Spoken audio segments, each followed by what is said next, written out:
और वो 6 महीना के बाद 4.5 साल तक वो रोड पर घूमते हैं, कोई पूछने वाला नहीं होता है। और जब कभी कोई काम लेकर जाते हैं तो माननीय जी का होता है कि फलना जगह से आयल था, वोट दिले हो का फलना जगह वाला लोग वोटे नहीं दिया। तो गांव का अभी जिम्मेवारी बनता है कि पूछे कि जब पिछले बार वोट नहीं दिए थे तो आप विधायक बन गए थे, तो अभी आप घर में बैठिए, हम लोग यहीं से आपको वोट देंगे, अभी विधायक में हराएंगे। ये पीड़ा मैं इसलिए बोल रहा हूँ कि एक जिम्मेवार आदमी है हम। सीढ़ा मेरा गांव है, सीढ़ा गरीबी वाला गांव है, सब जानते हो।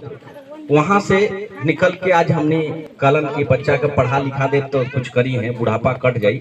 और निश्चित तौर पर भगवान ऊपर वाला देख रहे थे, ईमानदारी से हमने के पढ़न पाठन हुई, आवाज रोडन के बीच में खड़ा है, मैं घूम घूम के और अपनी बात को रख रहे हैं। अगर खाना ना मिले तो भी चल जाएगा, सड़क बढ़िया ना रहे तो भी चल जाएगा, लेकिन इन नन्हे मुन्ने बच्चे जब अशिक्षित हो जाएंगे तो निश्चित सोचिए कि जीते जी हम मर जाएंगे, जिंदा रहने का कोई मतलब नहीं बनता। और अगर इसी गरीबी में रहकर इन बच्चों को पढ़ा लिखा देंगे तो डॉक्टर, इंजीनियर, IAS, IPS यहीं से बच्चे बनेंगे और बुढ़ापा हमारा अच्छा कटेगा। ऐसा उम्मीद करना कोई यहाँ का लोगों का गलत नहीं है, उम्मीद करना चाहिए। शिक्षा का व्यवस्था बहुत लाचार है, यहाँ का लोग बेवस है, बेचार है, बेचारा बना हुआ है। अगर आप ब्लॉक में जाते हैं केवाला का रसीद कटाने तो बिना पैसा का कट जाता है क्या? है पैसा ले वालन का तो रौड़े खाली रौड़े से ले लो या नाव से नहीं ले लो, जेकरा जेकरा से नहीं खान ले ले वही सब चुप पड़ा वाला। अच्छा, आप प्रधानमंत्री आवास योजना में, वृद्धा पेंशन में आप बताऊं कि जब सब चीज में घूसे देवे लगा तो फिर किस बात का जनप्रतिनिधि? इससे अच्छा तो हमारा अंग्रेजों का गुलामी था।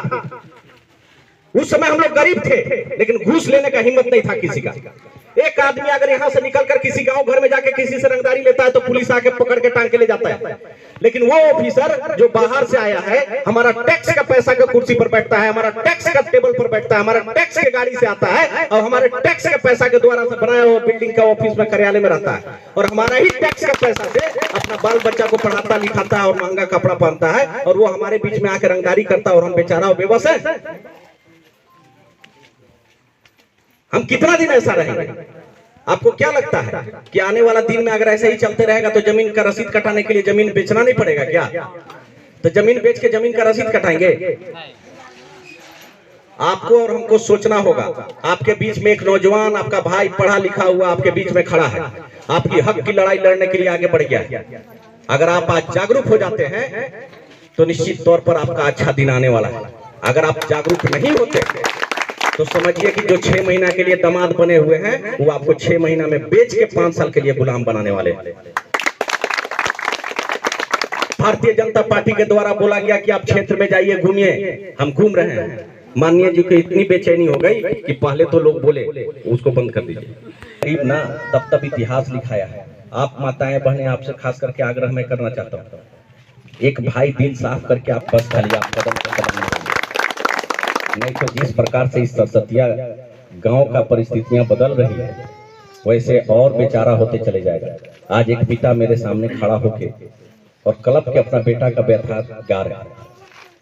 कितना के लिए? 21,000 रुपए के लिए मात्र। वो 21,000 रुपए नहीं है, ये रिकॉर्ड होता कि करंट से इनका मृत्यु हो गया है तो वो पैसा तो अपनी जगह का बात था, लेकिन वो सरकारी रिकॉर्ड में इनका नाम दर्ज हो जाता कि पिता फलना और मृतक का नाम फलना बिजली का करंट से मर गया। वो अधिकार भी नहीं मिल रहा है। बताइए, अगर नंगा तार था तो गलती किसकी थी? अगर हमको नहीं बुझा रहा है, गलती हम कर रहे हैं, तो विभाग का काम नहीं है क्या आके चेक करना देखना? हमको मरने के लिए छोड़ देगा? किस बात का बिजली बिल लेता है? कोई देखने सुनने वाला नहीं है। विश्रामपुर की जनता पूरा बेचारा बना हुआ है। आप लोग रह करने आए हैं, आप लोगों से निवेदन करने आए हैं। हम अभी तक जिम्मेवार व्यक्तित्व का पूरा निर्वाह कर रहे हैं। अगर आप मुझे मौका देंगे तो निश्चित तौर पर हम आपको इस हालत में नहीं छोड़ेंगे। आपको मालिक बना के रखेंगे, आपको भीख मांगने योग्य नहीं, किसी को देने योग्य बना के रखेंगे। आप बहुत ज्यादा